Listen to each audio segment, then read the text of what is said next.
नमस्कार दोस्तों, स्वागत है आप सभी का आज के मुख्य समाचार के इस वीडियो में, जहां हम आपके लिए हर दिन लेकर आते हैं देश और दुनिया की तमाम बड़ी खबरें। एक एक करके सभी बड़ी खबरों के बारे में आपको सटीक जानकारी देंगे। बस आप इस वीडियो के साथ अंत तक बने रहें। साथ ही आपसे एक छोटी सी रिक्वेस्ट है कि मुझे इस वीडियो को बनाने में बहुत मेहनत लगती है, तो इस मेहनत के लिए वीडियो पर एक लाइक जरूर कीजिएगा। साथ ही वीडियो के नीचे दिए गए इस लाल बटन को दबाकर चैनल को सब्सक्राइब कीजिए और इस घंटी को भी दबाइए ताकि आपको दिन भर की बड़ी खबरों की जानकारी लगातार मिलती रहे। तो चलिए दोस्तों, एक एक करके सभी बड़ी खबरों के बारे में जान लेते हैं। तो दोस्तों, आज की पहली बड़ी खबर की अपडेट की बात करें तो अक्टूबर के पहले हफ्ते में 12 साल से ऊपर बच्चों को दी जाएगी वैक्सीन। तैयार हुआ पूरा प्लान। जी हां, कोरोना की तीसरी लहर की आशंका के बीच भारत में 12 साल और उससे ऊपर की उम्र के बच्चों को कोरोना का टीका इस साल अक्टूबर के हफ्ते में देने की योजना है। देश में 12 साल से 17 साल की उम्र के लगभग 12 करोड़ बच्चे हैं, लेकिन सबसे पहले उन बच्चों को वैक्सीन दी जाएगी जो किसी गंभीर बीमारी से जूझ रहे हैं। 12 साल उससे ऊपर की उम्र के बच्चों को वैक्सीनेशन के लिए DCGI की तरफ से अनुमति मिल गई है। जाइडस कैडिला की वैक्सीन ज़ाइकोव-डी को इस साल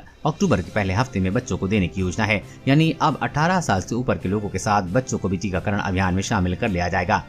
और अगली बड़ी खबर की बात करें तो आतंक के खात्मे में जुटे 15,000 सैनिक अब चीन सीमा पर होंगे तैनात। ड्रैगन की हिमाकत कर देंगे मुंह तोड़ जवाब। जी हाँ, सीमा पर चीन की बढ़ती हरकतों को लेकर भारत सतर्क हो गया है। चीनी सेना को नियंत्रण में रखने के लिए भारत ने पूर्वी लद्दाख स्थित LAC पर भारतीय सेना की खास टुकड़ी को तैनात किया है। सेना की ये टुकड़ी इससे पहले नॉर्दर्न कमांड एरिया में आतंकी गतिविधियों पर लगाम लगाने के लिए तैनात थी। समाचार एजेंसी ने सरकारी सूत्रों के हवाले से बताया है कि 15,000 सैनिक जो कि आतंकरोधी अभियानों में लगे थे, उन्हें अब चीन सीमा पर तैनात किया गया है। इस टुकड़ी की तैनाती की बदौलत उत्तरी सीमा पर सेना को विभिन्न ऑपरेशंस के लिए अच्छा संख्या बल मिला है। आर्मी की इस टुकड़ी को पहाड़ी इलाकों में युद्ध के लिए खास तौर पर ट्रेनिंग की दी गई है ताकि चीन की किसी भी हरकत का मुंह तोड़ जवाब दिया जा सके। और अगली बड़ी खबर की बात करें, तीसरी लहर की ओर बढ़ रहा है देश। एक दिन में 40,000 से ज्यादा मामले। केरल के बाद महाराष्ट्र में भी बिगड़े हालात। जी हां, देश में कोरोना संक्रमण के मामलों में एक बार फिर से वृद्धि हुई है। वहीं मरने वालों की संख्या में भी बढ़ोतरी देखने को मिल रही है। इस बीच केंद्रीय स्वास्थ्य मंत्रालय द्वारा बीते 24 घंटे में सामने आए कोरोना संक्रमण के आंकड़े को जारी कर दिया गया है। नए आंकड़ों के मुताबिक बीते 24 घंटे में 40,164 लोग कोरोना संक्रमित हुए हैं। इसी दौरान 34,159 से अधिक लोगों का इलाज ठीक से हो गया है। वहीं बीते 24 घंटे में कोरोना से कुल 607 लोगों की मौत हो चुकी है। हालांकि इस बीच कोरोना संक्रमण के मामलों में तेजी व मरने वालों की संख्या में बढ़ोतरी देखने को मिल रही है। बता दें कि कोरोना संक्रमण की तीसरी लहर के मद्देनजर सरकार और प्रशासन द्वारा लोगों को जागरूक करने का काम किया जा रहा है। और अगली बड़ी खबर की बात करें तो ड्राइविंग लाइसेंस के नियम में बड़ा बदलाव। DL के लिए अब इन राज्यों में ऑनलाइन मेडिकल सर्टिफिकेट होंगे मान्य। जी हाँ, केंद्रीय सड़क परिवहन एवं राजमार्ग मंत्रालय ड्राइविंग लाइसेंस और इससे जुड़ी सभी सेवाओं को ऑनलाइन करने की दिशा में लगातार प्रयासरत है। कोरोना काल में ट्रांसपोर्ट विभाग की ज्यादातर सेवाएं ऑनलाइन शुरू की जा चुकी हैं। इसी कड़ी में कुछ राज्यों ने अब ड्राइविंग लाइसेंस बनवाने के लिए डॉक्टरों के द्वारा भेजे गए ऑनलाइन मेडिकल प्रमाण पत्र को ही मान्य करा दिया है। छत्तीसगढ़ परिवहन विभाग ने इसको लेकर आदेश भी जारी कर दिया है। वहीं UP, MP, झारखंड, बिहार, राजस्थान और दिल्ली में भी ये नियम जल्द लागू हो सकते हैं। और अगली बड़ी खबर की बात करें तो बिना बूस्टर डोज काम नहीं आएगी। कोरोना वैक्सीन 6 महीने ही टीका रहेगा असरदार। जी हां, वैज्ञानिक और विशेषज्ञों के मुताबिक कोरोना वैक्सीन की दोनों खुराक लगवाने के बाद आपके शरीर में वायरस से लड़ने के लिए पर्याप्त मात्रा में एंटीबॉडी बन जाती है। इसका प्रभाव होता है कि जब भी शरीर कोरोना वायरस की चपेट में आता है तो वह एंटीबॉडी वायरस से लड़ता है और व्यक्ति को हानि नहीं पहुंचने देता है। वहीं अब ये जानकारी सामने आ रही है कि अब वैक्सीन का बूस्टर शॉट भी लगवाना होगा। कोरोना वैक्सीन पर वैज्ञानिकों का कहना है कि ये कोरोना वैक्सीन वायरस से बचाव तो कर सकता है, लेकिन लगभग 1 साल बाद शरीर में एंटीबॉडी घटने लगेगी, जिसके बाद शरीर को बूस्टर डोज लेने की आवश्यकता होगी। और अगली बड़ी खबर की बात करें तो SBI ने ग्राहकों को किया सावधान, गलती से ना करें, काम खाली हो सकता है बैंक अकाउंट। जी हां, देश के सबसे बड़े सरकारी bank state bank of India अपने ग्राहकों को फ्रॉड से बचाने की नसीहत देता रहता है। ऑनलाइन बैंक से पैसा की लेन देन करते समय कई बार छोटी छोटी गलतियों के कारण लोगों को बड़ा नुकसान उठाना पड़ सकता है। कई बार बैंक से मिलने वाली असुविधाओं के लिए लोग सोशल मीडिया पर SBI से शिकायत करते हैं। स्टेट बैंक ऑफ इंडिया ने ऐसे लोगों को अलर्ट करते हुए कहा है, एक नसीहत दी है कि बैंक ने सोशल मीडिया पर शिकायत करते वक्त अपनी निजी जानकारी को शेयर करने से मना किया है। कई बार लोग अपनी जरूरी दस्तावेज की जानकारी ट्विटर पर बैंक को टैग करते हुए डाल देते हैं। बैंक ऐसे करने वाले लोगों से अपील कर रहा है कि वो इस तरह की गलती ना करें। इससे हुई क्षति के लिए बैंक उत्तरदायी नहीं होगा। हमारा सुझाव है कि इस पोस्ट को तुरंत हटा दें। और अगली बड़ी खबर की बात करें तो मोबाइल यूजर्स के लिए 7 दिन में बदल जाएंगे 5 नियम। जाने आप पर क्या पड़ेगा इसका असर। जी हाँ, मोबाइल यूजर्स के लिए जल्द 5 नियम बदलने वाले हैं। इसका सीधा असर आपकी जेब पर पड़ेगा। नए नियमों के मुताबिक अगर आप मोबाइल पर डिज्नी प्लस हॉटस्टार का इस्तेमाल करते हैं तो आपको महंगा रिचार्ज कराना पड़ेगा। साथ ही अमेजन, गूगल ड्राइव जैसी सेवाओं के नियमों में बदलाव किया जा रहा है। बदलाव के बाद मोबाइल यूजर्स को कई सेवाओं के लिए ज्यादा भुगतान करना पड़ेगा। गूगल की नई पॉलिसी लागू हो रही है। इसके तहत फेक कंटेंट का प्रमोट करने वाले ऐप्स पर प्रतिबंध लगा दिया जाएगा। वहीं गूगल प्ले स्टोर के लिए भी नए नियम लागू हो रहे हैं। इसके तहत कर्ज दिलाने के नाम पर ठगी करने वाले short personal loan app Bharat में बैन कर दिए जाएंगे। ऐसे करीब 100 ऐप को लेकर शिकायत की गई थी, जिसके बाद गूगल की तरफ से ऐसे ऐप के लिए नए कानून लागू किए गए हैं। और अगली बड़ी खबर की बात, तीसरी लहर में हर दिन आ सकते हैं 4 से 5 लाख केस, कोविड ग्रुप ने सरकार को किया आगाह। जी हाँ, भारत में कोरोना वायरस की दूसरी लहर अभी पूरी तरह खत्म नहीं हुई है और इसकी तीसरी लहर की आशंका जताई जाने लगी है। परेशानी की बात यह है कि इस तीसरी लहर की बेहद खतरनाक बताया जा रहा है।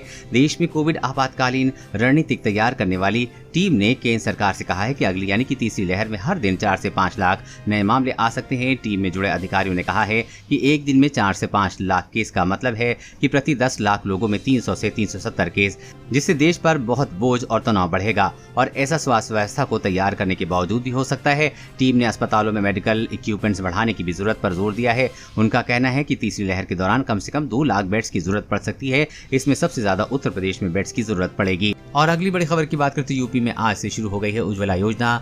20 लाख नए एलपीजी कनेक्शन देगी योगी सरकार। जी हाँ, यूपी में आज उज्ज्वला योजना के दूसरे चरण की शुरुआत हो गई है। सीएम योगी आदित्यनाथ ने एक कार्यक्रम में उज्ज्वला योजना 2 की औपचारिक शुरुआत की है। कार्यक्रम के दौरान सीएम योगी ने लाभार्थियों के साथ बातचीत भी की। इस योजना के दूसरे चरण में योगी सरकार राज्य में 20 लाख लाभार्थियों को नए एलपीजी कनेक्शन देगी। बता दें कि इससे पहले पीएम नरेंद्र मोदी ने देश भर में उज्ज्वला 2 की शुरुआत की थी। और अगली बड़ी खबर की बात करें तो कोरोना ला सकती है डायबिटीज की नई लहर। कोविड से रिकवर हुए 46% मरीजों में शुगर का लेवल ज्यादा। जी हाँ, कोरोना काल में सबसे ज्यादा खतरनाक डायबिटीज के मरीजों को हो सकती है। ऐसे लोग जिन्हें पहले से डायबिटीज और ब्लड प्रेशर या शुगर जैसी बीमारी थी, उनके शरीर में कोरोना वायरस तेजी से फैल रहा है और लोगों को मौत की संभावना भी बहुत ज्यादा थी। लेकिन अब कोरोना के मरीजों को डायबिटीज का खतरा हो गया है। कोरोना से ठीक होकर लौटे मरीजों का शुगर लेवल बहुत ज्यादा पाया गया है। कोरोना से ठीक होने के महीनों बाद भी इन मरीजों को शुगर लेवल कम नहीं हो रहा है, जो कि चिंता का विषय है। साथ ही ये स्टडी इस वक्त की भी पुष्टि करती है कि कोरोना अग्नाशय पर भी असर डालता है। जब मरीज अस्पताल में भर्ती रहते हैं तब वो असर करता है, बल्कि ठीक होने के बाद भी अग्नाशय पर इसके शरीर प्रभाव पड़ते हैं और ये लंबे समय तक रहते हैं। इसके मरीजों का स्वास्थ्य लंबे समय तक प्रभावित होता है। और अगली बड़ी खबर की बात करें तो भारतीय पेट्रोलियम संस्थान ने तैयार किया है 20 से 25% कम गैस खपत करने वाला पीएनजी चूल्हा। जी हाँ, भारतीय पेट्रोलियम संस्थान देहरादून ने पीएनजी के लिए एक ऐसा चूल्हा तैयार किया है जिसका इस्तेमाल करने पर गैस की खपत 20 से 25% तक कम हो जाएगी। इसमें उच्च सुरक्षा मानकों को भी ध्यान में रखा गया है। संस्थान ने देश भर की 40 कंपनियों को पीएनजी बर्नर व चूल्हे के निर्माण के लाइसेंस में जारी कर दिए हैं। पीएनजी बर्नर के विकास में अहम भूमिका निभाने वाले वैज्ञानिक पंकज आर्य के मुताबिक पीएनजी चूल्हा महज 1500 रुपए में उपलब्ध होगा। ये कीमत 2 बर्नर वाले चूल्हे की है। बर्नर की संख्या बढ़ने पर उसी अनुपात में चूल्हे की कीमत बढ़ जाएगी। और अगली बड़ी खबर की बात करें तो कोरोना वायरस से संक्रमित हो सकता है भ्रूण गर्भपात का भी खतरा स्टडी। जी हाँ, कोरोना वायरस के संक्रमण से होने वाले नुकसान को लेकर दुनिया भर में इन दिनों लगभग अलग अलग रिसर्च और स्टडीज की जा रही है। इसी कड़ी में भारत की नई एक स्टडी में पता चला है कि प्रेगनेंसी के दौरान भ्रूण पर भी कोरोना का खतरा बना रहता है। चिंता की बात यह है कि वायरस 5 दिन के भ्रूण के अंदर भी पहुंच जाता है, लिहाजा इससे गर्भपात होने की संभावना बनी जाती है। ये रिसर्च ICMR ने की है। बता दें कि ये स्टडी IVF से विकसित 45 भ्रूण पर की गए शोधकर्ताओं के मुताबिक है। संक्रमित माताओं से कोरोना वायरस गर्भ में मौजूद भ्रूण को संक्रमित कर सकता है। साथ ही प्रयोगशालाओं में IVF प्रक्रिया के दौरान भी संक्रमण का खतरा बना रहता है। ऐसे में गर्भपात की संभावना बढ़ जाती है।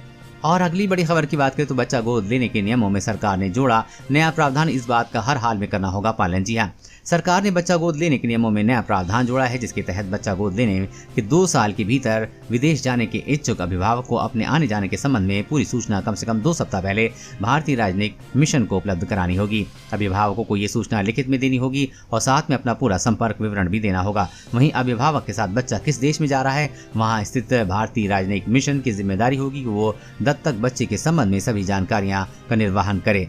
और अगली बड़ी खबर की बात करें तो पीएम किसान योजना का गलत फायदा उठाने वाले हो जाएं सावधान, जाना पड़ सकता है जेल। जी हाँ, प्रधानमंत्री किसान सम्मान निधि योजना में कई लोग ऐसे शामिल हो गए हैं जो इसके नियम और शर्तों को पूरा नहीं करते हैं, फिर भी इस स्कीम का फायदा उठा रहे हैं। ऐसे में केंद्र सरकार ने अपात्र किसानों के लिए खिलाफ सख्त कार्रवाई करने का फैसला किया है। वहीं पैसे वसूल न करना भी शुरू कर दिया है। साथ ही प्रदेश सरकार भी गलत तरीके से किस्त का लाभ उठाने वालों को स्कीम से बाहर कर रही है। अगर घर में एक ही जमीन पर एक से अधिक सदस्य पीएम किसान योजना की किस्त ले रहे हैं तब पूरे पैसे वापस करने होंगे। नियमों के तहत एक ही मेंबर प्रधानमंत्री किसान सम्मान निधि के तहत किस्त ले सकता है। ऐसे में अपात्र पर धोखाधड़ी का केस दर्ज हो सकता है, वहीं जेल भी जाना पड़ सकता है। दोस्तों, आज की खबरों में बस इतना ही। इसी तरह हर रोज काम की खबरें जानने के लिए आप हमेशा हमारे साथ जुड़े रहें। हमारे साथ जुड़ने के लिए वीडियो के नीचे दिए गए इस लाल बटन को दबाएं, साथ ही इस घंटी को भी दबाइए ताकि आपको हर खबर की सटीक जानकारी मिल सके। जय हिंद, धन्यवाद।